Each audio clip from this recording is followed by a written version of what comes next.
Hello, everyone. Welcome back to some more World End Economica. So, where we last left off, we met Chris, which apparently I didn't. I'm kind of a little bit surprised that Chris is actually a chick. I don't know. Doesn't give. It's kind of a little bit vague on my end, but we'll see how this will go. Let's continue reading. Even though Chris was very timid, she had purposeful strides. Her outfit was definitely that of low income earners in the outer districts. They were probably immigrants who came here to do menial labor. Even though she wasn't quite that street smart, she made large deliveries to help out her family during lunch recess and was even studying at the same time. While herding her like a farm chicken, I felt a little envious of her hardiness.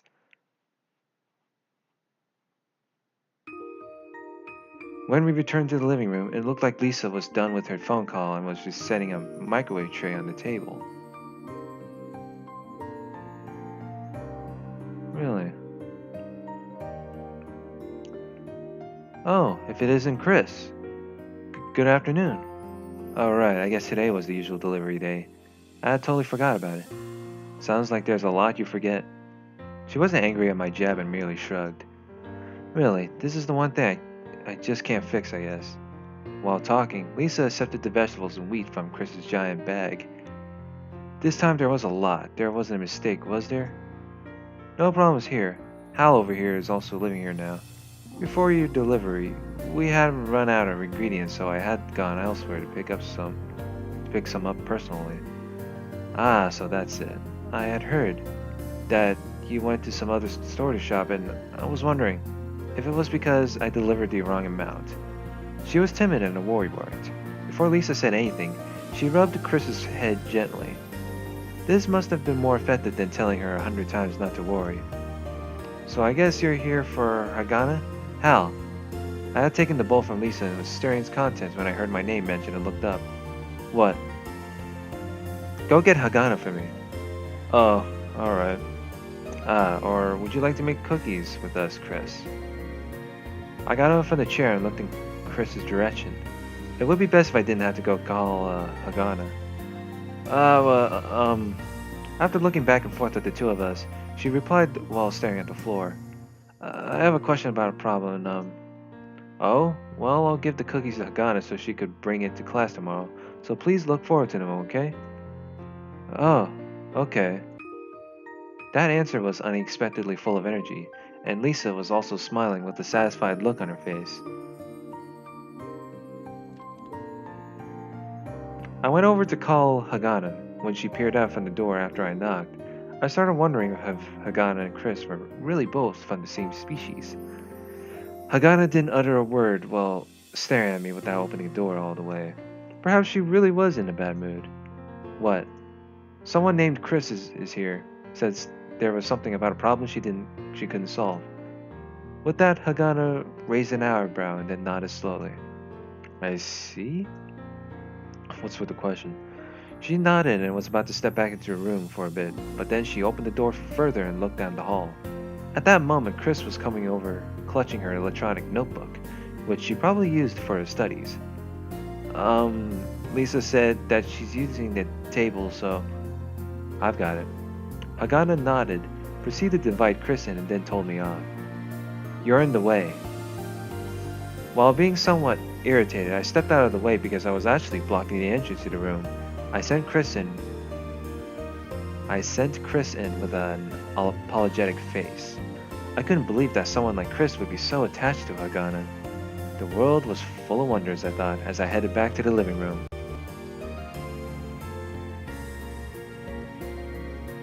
Alright, I guess this is pretty much it.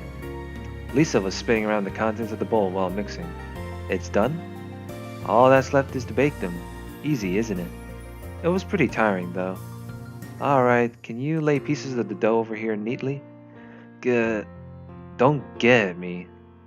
The cookies will turn out delicious because you did it till the end. I had wanted to question the basis of that claim, but it wasn't like she'd give a proper answer anyway. Giving up, I used a spoon to scoop up some dough and laid it on the microwave tray covered with baking paper. Well then, now that this is done, shall we get some lunch? Hal, you're eating too, right? Huh? As long as it doesn't cost any extra. Well, aren't you cute? In either case, I'm not charging you anything to come, so come eat. Besides, Chris is here today, and I was thinking about doing something. Huh? Doesn't she eat at school? I kind of blurted out my response nonchalantly, but Lisa smiled at me with a troubled face. There aren't many things that come for free on the moon. I thought back to Chris's small and slim figure. Maybe she didn't have any money to eat lunch, and she came here for Hagana's math instruction. Lisa said as she was cleaning the cooking implements that we had finished using. Chris is also unbelievably smart, but realistically speaking, she wouldn't be able to move onward with her education without a scholarship. Apparently, she's going to hone her best subject, math, and then use that to earn a scholarship to go on to college. In other words, this was a one-shot investment aimed at achieving that goal. Her timidness was only on the surface. Deep down, she was a genius. I felt pinpricks on my heart when I saw people like this who came from the earth. I knew it was meaningless annoyance and envy, but I couldn't do much about it. Well, the truly terrifying one would be Hagana, though. I heard that Chris, who no one would be able to teach math to at school, actually called her a genius. When she grows up, she looks like she'd be able to immediately skip into graduate school with a scholarship. I wasn't the type to be truly happy about hearing a praise, but all this about Hagana made me think that she probably really was something as far as math was concerned. However, both of them have some personality issues. Is there everyone who's good at math this way? With my disc, Lisa pondered for a moment and chuckled. Well, I wouldn't say they have personality issues, but they sure do have an air of an artist. Chris also says she would ponder tough problems while sitting in places with nice views. Well, I guess being a genius needs something to balance it out. I started to wonder whether my recent issues with not trading well had to do with the disappearance of this excitement I felt while I didn't really have a place to settle down. Not to mention Hagana, but Chris, if you listen to her, sounded like she was built on stubbornness as well. It wasn't a simple affair to skip lunch to learn from Hagana, coming here for studying while running errands during breaks during the school day. However, once I thought that far, I suddenly realized something. If Hagana were that talented in math, could she be of use in trading? What is it? Huh? Nothing. I had stopped setting down the cookie dough, so I started up again hurriedly. But that idea was still bouncing around in my head. When I had started trading, I had tried out various techniques. However, the one thing I didn't try was to use math for trading. A field with such a dignified title as financial engineering was something that would be way too difficult for someone like me who never really went to school. It was something you'd learn in graduate school after learning math as an undergrad, so it wasn't something I could really try out. But what about Hagana, who was quite talented in math? I had finished laying out the cookies and felt that it would be a good idea to look into this further. All done? Yeah. Even before baking them, it looked as if the raw cookies were about to give off a buttery scent. Lisa picked up the tray, put it into the microwave, and gave the dial a good twist. Alright, let's go get some lunch, okay? In sync with her suggestion, I took off my apron and shoved it at Lisa. Don't need lunch. And what? What? Hey, wait, Hal! I ignored Lisa's demands and ran back to my room. And then I turned on my computer and raced to open the search engine. Investment methods using math were something that the pros used to make boatloads of cash. There was nothing more encouraging than being able to use that. Burying that hope in my heart, I dove into the net. It's 5. Startled by a voice, I sprang up. Oh my god, that scared me a bit. Hagana was standing outside the door. It's already 5. Why aren't you coming? She had stated it quite bluntly. With that, I finally remembered what happened in the morning. Oh, oh yeah. Perhaps I was tired or perhaps I was panicking, but my voice was coarse and I couldn't quite speak clearly. I had immersed myself pondering out a new way of trading with Hagana and working on financial engineering. Furthermore, since I actually had no clue about math, it was quite tiring. Hagana's brows conveyed a doubtful look, but she didn't really ask me anything. I hurriedly got ready. Out of caution, I placed my computer into my bag and essentially took all of my life possessions with me as I left my room. Hagana had her usual black attire in her black bag, giving off a grim atmosphere as if she were attending a funeral. Not just black clothing, but a black bag? An orange bag wouldn't have worked with these clothes. Wow. Looks like you do have a sense of aesthetics. Hagana, who was farther down the hall, turned around with a big frown. Of course, unlike you, brat. When we first met, she kept calling me smelly, and this morning she said I wore rags. Shouldn't someone as cheeky as her need some spanking? Hey, you called me brat again. Huh? I'm telling Lisa. Hagana apparently totally yielded to Lisa. To be honest, it wasn't even at the level of childish quarreling, but Hagana stood motionless as if she had made a big mistake. I walked past her feeling all smug. At that instant, Hagana's hand grabbed my hem. Please don't tell Lisa. She looked like she was about to cry any moment now. I couldn't keep up with my racing thoughts. A girl about the same age as me had thin, downcast eyebrows and tightened her lips to the point of quivering. Furthermore, her slender hand grasped onto my hem as if it were a lifeline. In that situation, there wasn't much you could do, even if you had done loads of weight training. I had forgotten I was dealing with Hagana and tried for the life of me to find the proper words.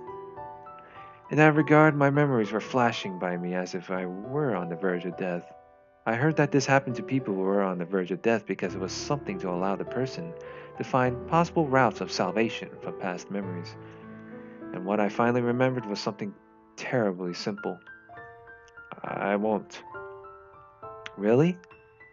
Hagana was looking at me almost clingingly with upturned eyes. This was the face she had when I was about to spill the beans about the incident with Toyama. I guess she wanted to keep up appearances with Lisa even more than I had imagined. After I nodded, she stared at me for a while before finally letting go. Well, what is it? Hagana flung a totally unintelligible question at me, after slowly returning to her normal, poker-faced self. What? I'm asking you what it is. Her brows were showing signs of frustration. While being shocked at this utter transformation, I eventually asked back, totally not understanding the meaning of her words. What are you talking about? I don't understand. I really didn't understand. Thus, I couldn't help but feel hesitant at the unreasonable Hagana who had posed me an unintelligible question while looking at me with frustration when I wasn't able to answer. However, Hagana's behavior was also kind of strange, and then the reason for this came to light. While being frustrated, she finally turned her eyes away and responded painfully. Your name. I somehow managed to hold in my laughter, but I did end up spitting out some air lightly. Hagana looked at me with scorn in response as if I were some rude person. However, her tightly sealed lips made it obvious even to me that she was trying to hold in her embarrassment. While leaking some air between my teeth, I replied,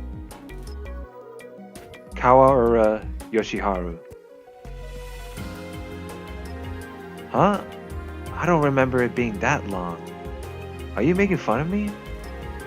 Hagana's glaring eyes were saying that to me, but I simply accepted that and replied, Oh yeah, that's my real name.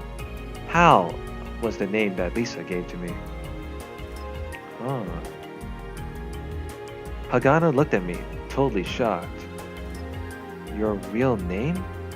Are you an idiot? Those words simply flowed out of her mouth. You've also ran away from home, so it's not like you'd go report me, right? Hagana might be strange, but she fully understood the meaning of a runaway youth letting someone know their real name. She was definitely intelligent, but she wasn't lacking common sense. But there was no need to tell me that. Huh? A reason, but, well, there was that. What?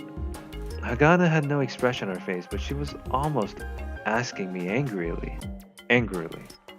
This time I was a bit bashful when answering. I've never been called by a nickname before. Huh? Around me were a lot of rowdy people older than me, so they simply called me by my first name. I also didn't really go to school, and besides, nicknames were kind of matter of fact, so I didn't like them. They made me feel kind of funny, or something. There was a strange feeling I couldn't quite name when Lisa called me Hal. It was definitely not a bad sensation. However, with the current situation, it didn't feel quite right. Feeling all flippant over being called a nickname by some woman amounted to being a coward. So if you're going to call me something, then coward would be kind of bad. You could just call me by my first name. Well, if that annoying lady wasn't around, you could just call me Brat or Hey. You and I wouldn't mind. With my light proclamation, Hagana looked down and pondered my words. She looked like a kid who had been tricked too many times. A skeptical girl in black clothing. The notion that it was clothing, appropriate for something like a funeral, popped back into my head. Or perhaps it was the clothes she had on her when she was sold. So, can I just call you Hagana? She nodded to my question. After nodding, she opened her mouth to try to say something. Uh, huh? I didn't catch what she said and asked her, but she returned to her senses quickly and shut her mouth. And then she had an icy expression on her face, as if she overly cleansed all emotion from herself, then turned her cheek towards me. In front of me was a side profile, a barrier that would reflect back any words hurled at it, possessed solely by females with tough personalities. We should get going with the clothes shopping. She uttered those words robotically and started walking out. The speed of her changing expression and behavior left me dumbfounded. And then, a few steps ahead of me, she apparently noticed that I wasn't following her. She spun around like a well made toy. What are you doing? Aren't you coming? Are you an idiot? I replied tiredly with a yeah, and started walking. Perhaps she wasn't satisfied with that response because she lifted an eyebrow, but in the end, she didn't say anything and turned around, walking forward silently. Lisa, who had been cleaning up the church, looked at us walking at a distance from each other and said, "Have a safe trip," with a wry smile.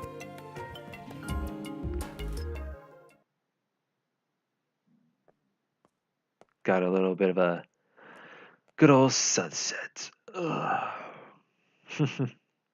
The rain had already let up. The carved out limestone cliffs and the winding, narrow streets, drenched with water, were sparkling under a simulated sunset. Normally, I'd be exploiting the low gravity and taking flying leaps from wall to rooftop and vice versa, but Hagana wasn't cut out for it. Of course, it wasn't that she was a girl. There were sports programs where a bunch of girls with bodies as flexible as felines would run through very complicated terrain as if they were ninja warriors. However, these activities just didn't fit Hagana. It would be more fitting for her to be scrunching up her eyebrows and sipping tea outside of the boisterous and sweat filled stadium. And so we were currently walking towards the shopping center supposedly located on the second block, and Hagana would look back at me occasionally. It wasn't that she was carrying a torch for me or anything like that. It was just too much for me to be able to walk alongside a girl, so I kept a bit of distance.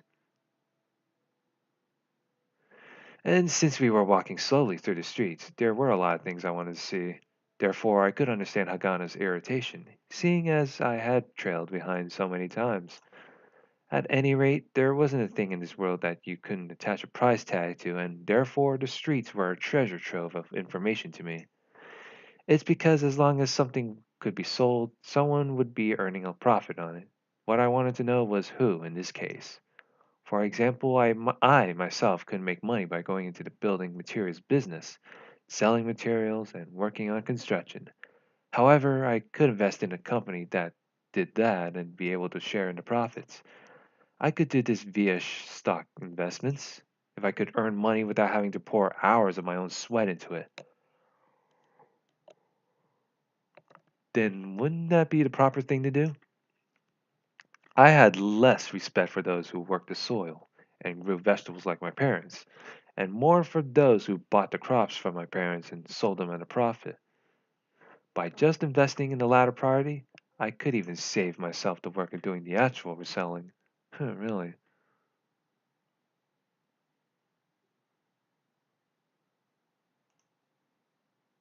actual reselling. By glimpsing at the houses along the street, the building materials and doors, the toys hanging from the window frames, and the furniture and electronics that could be seen, I could determine what people in the income bracket here bought and what was currently popular, what people passing by wore, what terminals they had with them, and what stores they went into. If there were indeed 4,000 or so companies trading on the stock exchange, one would definitely be able to see a product from at least one of the companies everywhere you went. The seeds to money making lay all over the place, and I was merely peeling back the fruit to get at the seed. And this method was the fastest and best way to get rich, or should have been.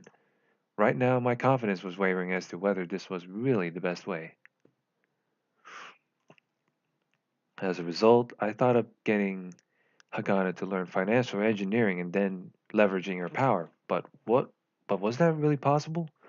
First, would Hagana be able to understand financial engineering? And second, would Hagana simply help me out? We're here. Hagana stopped and said those words to me.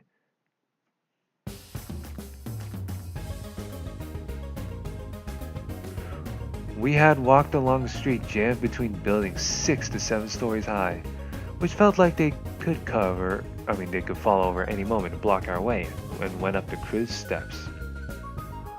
Oh my god, look at that place. Looks freaking beautiful, man. We had passed women with their shopping bags full of ingredients and students with lightly warmed sausages in their mouths. Hagana was standing at the top of the steps. There, beyond the rusty iron handrails, extended a street line of shops, doing their very best to show off their tidiness. This was supposedly the second block shopping center. The street extended outwards, flanked by buildings on either side, and the flow of people appeared like a small river sandwiched between the run-down commercial buildings. The incoming foot traffic was stopped up by the steps beneath my feet.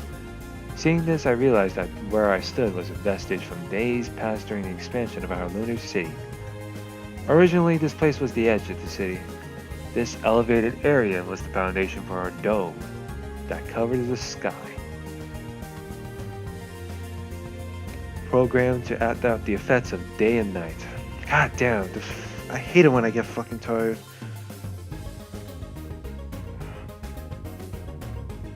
Currently, the edge of the dome was much farther away, and levees like this were obviated by advances in technology. However, precisely because this was ancient, actually standing here gave me a literally awesome view. I wasn't sure whether it was made of concrete or carved out of the lunar terrain, but there was definitely something like a levee extending to my left and right.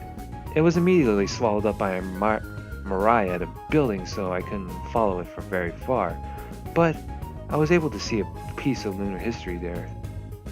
What? Hagana looked at me with a puzzled face. It looked like scrunching up her brows was her instinctive response to anything puzzling. I looked up and explained it to her. This was a vestige of where the ceiling dome used to be. Nothing. Hagana looked up at the sky and fixed her eyes on the faint seams of the dome. You're kidding. I'm not lying. When I was around 8 or something, there was a project to build an even bigger dome over the small dome. Is that really true?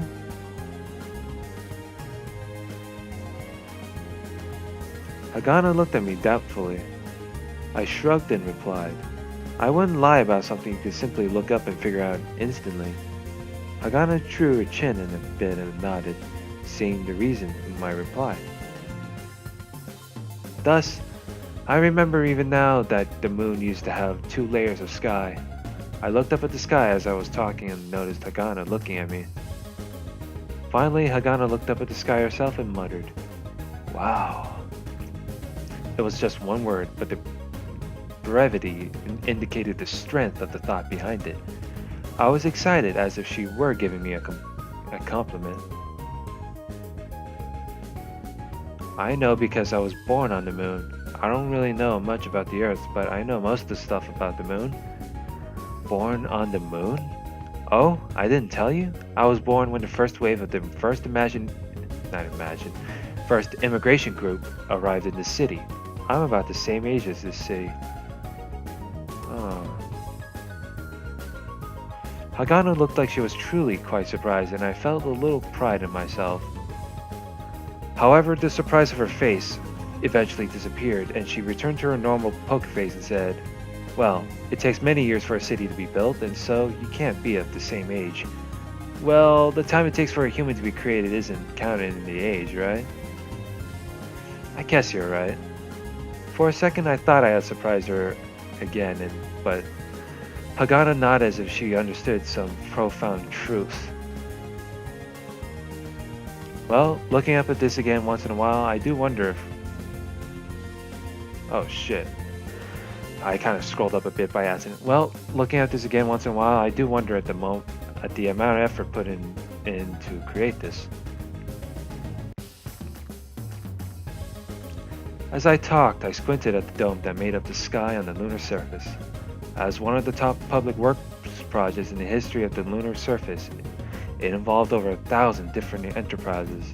However, whenever I looked up at the dome inside, it wasn't about the technologies that made this dome possible, but something easier to understand. The infrastructure of the city was supported by Emerald Industries, and its related companies supposedly made up 40% of the participants in that project, and its 24 billion mul profit that year remained the record for the highest annual gain to this day. Of course, on Earth there were many conglomerates whose annual earnings exceeded this ghastly amount due to the vastness in history and scope of the planet. However, on the moon, this was a record that was off the charts. There were anti-monopoly laws to prevent the breakdown of competition, and people said that if those laws weren't there, the Sea of Tranquility would have already had Emerald Industries logo engraved on it. The 24 billion mul price tag was enough to make anyone faint just thinking about it. For people working in the shops along the second block of the 6 outer section, hourly wages most likely ranged between 5 and 7 muls. Let's say they made 80 muls working 10 hours a day. Working 30 days non-stop in a month resulted in 2,400 muls. A year would be 28,800 muls. Working from the age of 20 until the age of 60 would be a bit over 1 million muls. Rent and living expenses were rather high in the moon, and therefore living with just those earnings was difficult. Oh, jeez. Not anyone can make a lot of money and make a proper living, I guess. Sheesh. The world is too crazy. Earnings was difficult. I think you were mad if you were to say that living from meal to meal was fun. You wouldn't be able to enjoy the various entertainment options in the White Belt and Newton City, and if you were from the Earth, you wouldn't even be able to afford to go back. To live a life where the things you couldn't do vastly outnumbered the things you could do would make your life meaningless, in my opinion. To tilt this balance, one would need power or money, and using money and power, Emerald Industries left a mark where no entity has left a mark before in the history of the moon. Is there something in the sky? I came to quickly upon hearing Hagana's words. Nah, I was just thinking a bit about an existence above the clouds. Of course, being born on the moon, I had never seen real clouds before, but I knew about them through videos and stories, thus I felt that this expression was quite suitable. Hagana, who definitely wouldn't know about the Emerald Industries, looked questioningly at the sky and then stared at me with surprise. You believe in God? You mean like what Lisa talked about? Oh Lord who lives in the kingdom of heaven.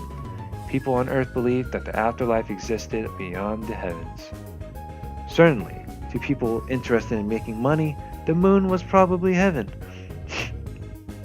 But in this era, there probably weren't many people who used that word to mean anything other than the happy place. It's like people started to not think of actual difficult to use and outdated books when the word book was mentioned. Something like God can't exist, right? In response, Hagana neither agreed with nor refuted my statement, and she merely stared at me. She had the normal expressionless face but looked a lot more serious than usual. I was beginning to wonder if she had gotten mad at me for speaking like I was ridiculing Lisa, but Hagana eventually closed her eyes slowly, and then, like a proud stray cat, she threw her face to the side, avoiding my gaze. I also think so too.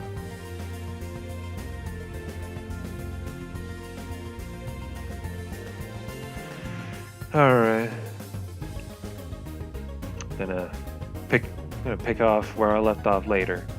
So, next part, um, yeah, let's see how the a different area would turn out.